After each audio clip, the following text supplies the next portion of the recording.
안녕하십니까. 오늘은 지금 현재 시장을 짓누르고 있는 미국 금리와 관련된 어떤 전망? 이런 걸 위해서 제가 뉴스를 하나 말씀드리려고 그래요. 그래봐야 장돌뱅이인 저의 예상이니까 틀릴 가능성이 굉장히 커요. 근데, 하나는 제가 제법 오래 이 시장에 있었어요. 그것도 사이즈 아까 아주 큰 펀드도 해보고 그래서 제 시각은 항상 단기적이기보다 중기적이에요. 그리고 펀드가 크면 미리 해야 되잖아요. 그죠? 미리. 눈에 보일 때 하면 이미 늦는 거예요. 그죠? 그래서 중기적인 시각으로 미국 금리가 어떻게 될 건가. 금리를 알려면 뭘 예측해야 되냐면은 잘 알고 계시겠지만 GDP. GDP는 총 생산이잖아요. 기업이 생산을 하려면 누가 소비를 해줘야 되잖아요. 그죠? 그러면 미국 같으면 민간 소비. 그 다음에 정부가 소비하는 거를 이제 정부 재정 지출을 증가시키면 그게 소비로 이어지니까. 원래 미국의 과도한 성장은 정부의 지출도 영향이 많았고요. 그 다음에 요 밑에 나오는데 또 소비자들의 학자금 대출 면제해준다 하여튼 그 미국 민주당 정책, 그게 올해의 미국 GDP 증가에 굉장히 많은 영향을 끼쳤다. 이제 그런 생각을 가지고 있고요. 또 하나 예측해야 되는 거는 인플레이션율이잖아요. 그죠? 근데 인플레이션율은 소비의 함수기도 해요. 그러니까 경제 성장률이 낮아지게 되면 소비가 줄고요. 줄면 당연히 인플레율은 낮아져요. 그러니까 사실상은 먼저 공급 사이드 쪽, 예를 들어 전쟁이 일어나서 유가가 올라가고 그건 공급 사이드 쪽에 있는 인플레이션율이니까 소비를 예측하지 않아도 그건 오늘 갑자기 터지는 거니까 그건 우리가 논할 수 있는 게 아니고 거의 대부분 그냥 노멀한 상황이라면 소비가 인플레이션에 또 영향을 많이 미쳐요. 그럼 제일 중요한 거는 미국이 원래 엄청난 그 인플레이션율, 와이로는 많이 줄어 있는데, 소비를 알아맞히는 게 굉장히 중요한 거죠. 소비를 알아맞히려면 또 고용 지표를 알아야죠. 월급을 많이 받는지 안 받는지, 시간당 임금이 늘었는지 줄었는지, 실업률이 많은지 적은지, 실업자 청구 건수가 많은지 적은지, 그런 것들이 전부 다 소비를 알아맞히기 위한 사전 지표들이에요. 그렇게 이제 기초적으로 알고 계시고, 그걸 이제 최근 시장에 봐도 명확히 알 수 있는 건데, 이게, 내가 바텀업으로 이 주식에 대해서 잘 안다고 그래서 그걸 가만히 들고 설사 그 뷰가 맞더라도. 근데 유동성의 향배에 따라 주가의 등락이 너무 심하잖아요. 우리가 정기금리가 3%, 5%에 불과한데 어떤 것 때문에 막 지금 코스피 지수만 해도 거의 고점 대비해서 한 20% 이상 빠진 거잖아요. 그럼 그거를 나는 그냥 등한시고 갈래. 나는 그냥 바이앤홀드로 갈래. 그거 안 맞을 때가 많아요. 그러니까 그래서 이걸 공부하는 거라고요. 자. 보시겠습니다. 미국 GDP 성장률 추이. 2021년 1분기에 5.2%. 이거는 코로나에 리오프닝 하면서 돈 푼 거죠. 3분기에 6.2, 3.3, 2022년 4분기에 7.0. 그러다가 2021년에 22년에 마이너스 2.0. 그 다음에 마이너스 0.6. 3분기에 2.7로 늘었다가 2023년 1분기에 2.6으로 다시 늘어났어요. 여기서 무슨 생각을 해보셔야 되냐면요. 미국이 경제 단위가 무지 큰 나라잖아요. 그죠? 글로벌 GDP 넘버1이잖아요. 그죠? 그런데 이렇게 변동성이 심해요. 우리나라보다 변동성이 더 심해. 정책 이슈가 있는 거죠. 정책 이슈가 있는 거라고요. 그러다가 2023년에 2%대 쭉 가고 있어요. 얘가 2%대 쭉 가고 인플레이션율이 3%대 가니까 국채금리가 5%를 가는 거예요. 얼마나 오랫동안 이게 지속될까요? 저는 오래 지속될 거라고 보지 않아요. 항상 금리 예측은 다 틀리잖아요. 그죠? 세상 사람들이 다 틀려요. 다 틀리는데, 미국이 의외로 펀더멘탈이 지금 굉장히 강한 이유를 하나씩 짚어보면, 그 이유가 소멸되면, 당연히 이건 또 금리 전망이 틀려지겠죠.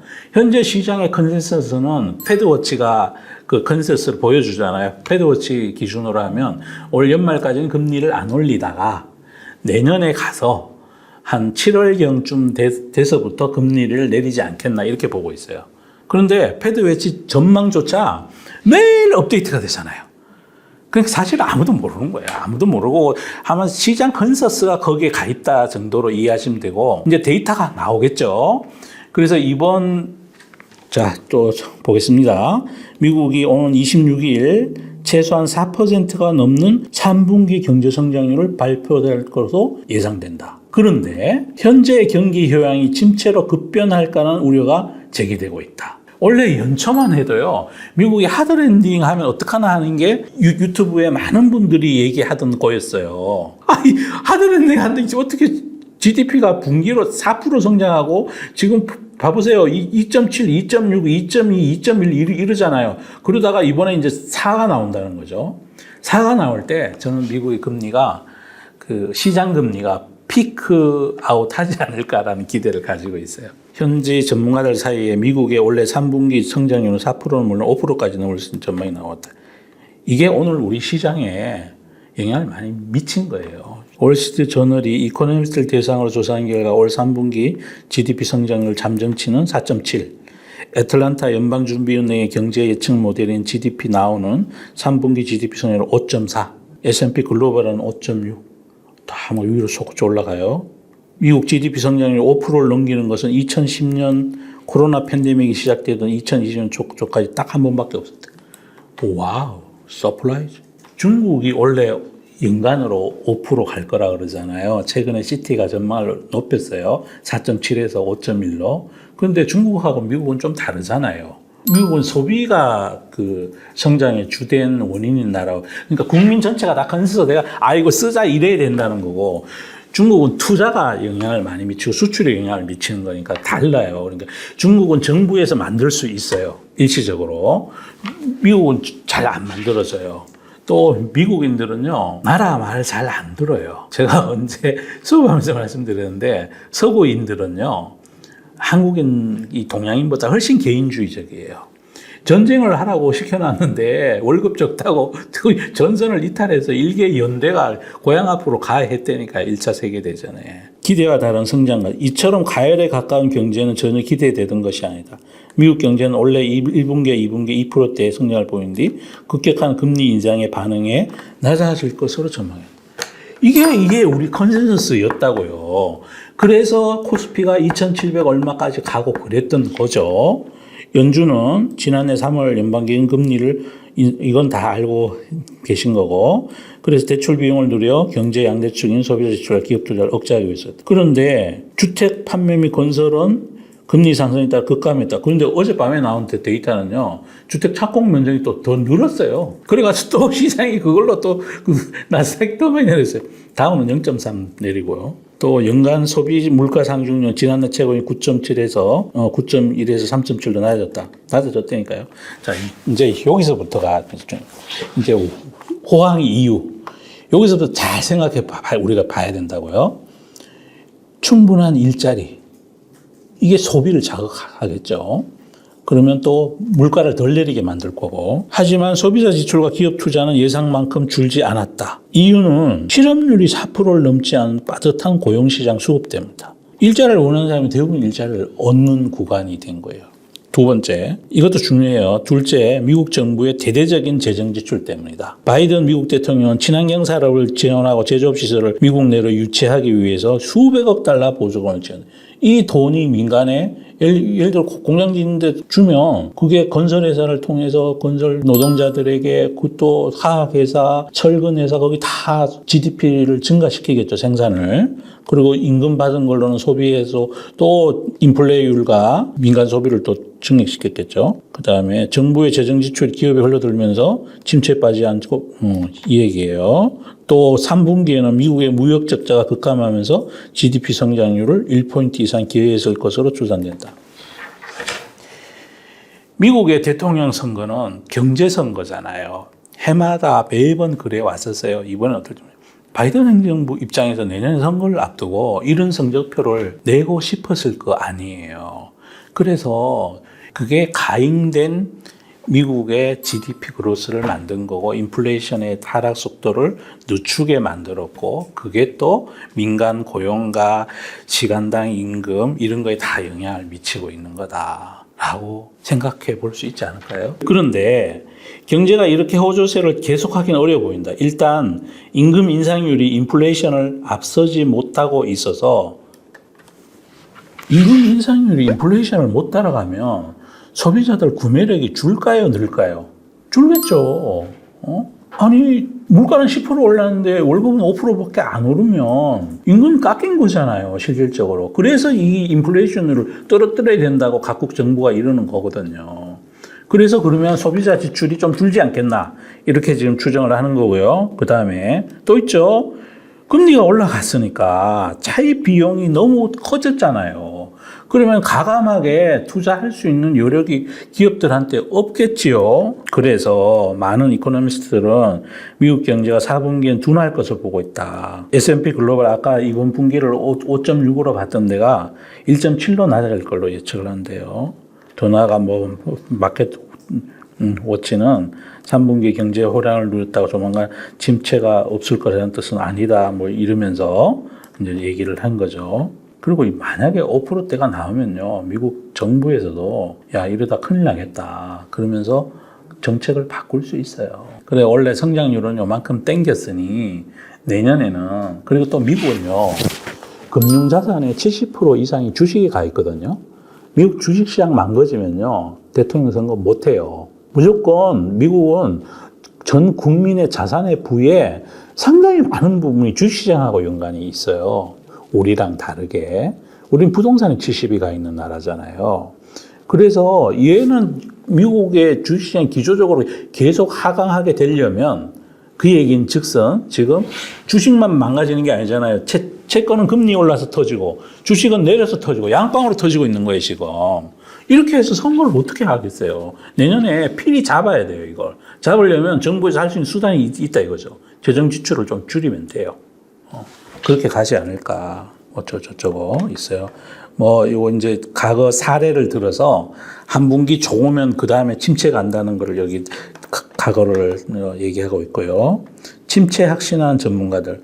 그럼 또 이제 미국 침체된다 이러시면 우리 이제 그 부분들 중에 이런 분들 계세요. 야, 그럼 펀더멘탈 나빠질 거 아니야.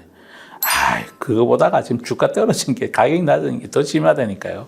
그래서 유동성 향배가 달라지면 주식시장은 가파르게 반등할 거예요.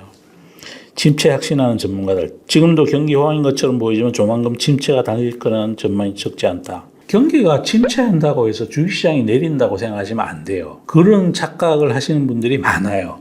어떤 이코노미스트는 나는 여전히 경기 침체가 오고 있다고 믿는다. 다만 희망적인 소식이죠. 2008년, 2009년보다 훨씬 덜 심각한 침체일 것이다. 어우, 좋다. 헤지펀드 매니저인 빌 에커먼과 유명 채권 투자자인 빌 그로스도, 빌 그로스를 가지고 채권왕이라고 그러잖아요. 글로벌의 가장 큰 채권 펀드를 하는 운용회사예요. 여기가.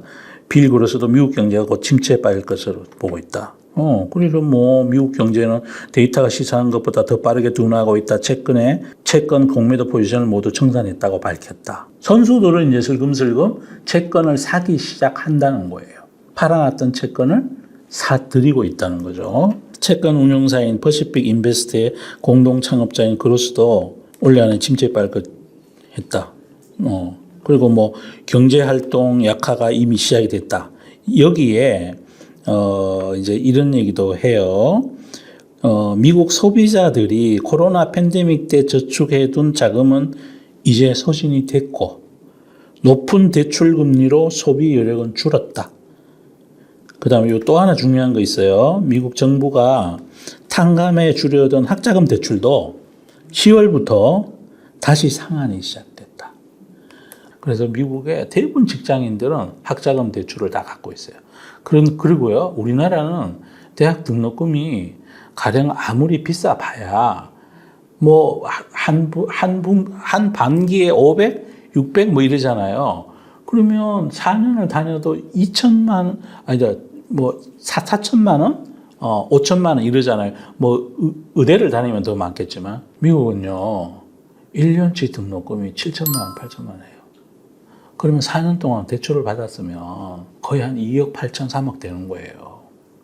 이 학자금 대출 이슈가 굉장히 중요하다니까요. 인플레이션 억제에 야 이제 그동안 밀어놨던 빚 갚아라 이러면 우리나라 학자금 대출은 얼마 아니잖아요, 그죠? 미국하고 착각하시면 안 돼요. 물론 공립 학교일 때는 근데 미국에 공립 대학이 있나요? 주립 정도는 있는 것 같아요. 거기는 조금 싼지 몰라도 여러분들이 잘 아는 뭐 하버드, 뭐 예일, NIU 뭐 이런 미국은 대부분 사립대학이잖아요. 그 사립대학의 등록금은요. 1년에 한 7, 8천 해요. 거기다 기숙사비까지 합하면 딱 1억 나와요. 1억 나와요. 그걸 다 대출 받는 거야. 대출 받아가지고. 그 영향을 많이 끼칠 거예요. 저는. 그러면 이 대학을 딱 졸업할 때 이 양반들이 빚이 얼마 있냐면, 내리 전부 다 대출을 받았다고 그러면 한 4억 있는 거죠. 기숙사비까지 대출 받았다. 그리고 또 용돈은 써야 되잖아요. 그러니까 열심히 가서 접시 닦고 알바하면서 졸업하는 거죠. 로젠버그는 다음 단계는 소프트 랜딩이 끝나고 자연스럽게 하드 랜딩으로 전환돼. 그래, 뭐, 자기는 침체된다고 본다. 이런 거죠. 어떤 분이에요? 무언가 깨질 거다. 금리가 너무 높은 상태로 계속 지내게 되면, 그러니까 고혈압 상태가 오래 지속되면 몸에 무슨 장기가 고장 나잖아요. 그거랑 똑같은 일이 벌어질 거다. 이렇게 보는 거죠. 그래서 어느 정도가 되면 금리를 못 올리고 오히려 내려야 돼요. 그게 지금까지의 이 사이클이었어요. 우리가 지금 고통받고 있지만 지나고 보면 우리가 그 가장 피크 사이클에 있을지 모른다라는 추정 정도는 제가 해볼 수 있는 거죠. 예전 기준으로 보면 그랬었어요. 미국 경제가 겉으로 좋아 보이지만 투자는 어떻게 대비해야 될까? 위험자산과 안전자산을 함께 보유할 걸 권했다. 채권과 금 같은 안전자산은 계속 인기를 끌 것이고 장기 국채 금리가 하락하면 성장주가 지지를 받을 것이다. 오를 건 이 말이죠. 또 BOA의 어떤 전략가는 부정적인 거시 경제적 유수가 넘쳐난다고 해도 경기 침체 또는 침체에 대한 경고는 주식을 팔지 말고 사야 할 기회라고 밝혔다. 그는 2차 세계대전 이후 미국은 12번의 경제 침체를 경험했는데 침체는 평균으로 10개월 지속됐으며 증시는 경제 침체에 빠져 있을 때 이미 바닥을 치고 반등하기 시작했다. 왜? 유동성이 공급되니까. 또 이제 제가 틀릴지 모르는데 가격이 낮아진 거 꼭 보셔야 됩니다. 꼭 보셔야 되고 또 시장에 저런 어떤 휴먼 인덱스 같은 것도 있잖아요. 대규모의 반대 매매 그리고 아이고 난 진짜 이번에 주식에 돈 잃었고 난 다시는 주식 안 해 떠나시는 분들 많아지고 또 고객 예탁금이 줄고요. 자 힘내시고요. 미국 금리 제가 지나온 사이클을 봤을 때 선진국 금리가 5% 가면 거기서 더 오르기가 힘들어요. 10년 내내 5%를 갈 수가 없다니까요. 그런데 10년물 금리가 지금 5를 가 있으니까요. 그러니까 주가가 떨어지는 거고요. 주가가 떨어졌으니까 이제 해볼 만하다. 그런 생각을 하고 있습니다. 감사합니다.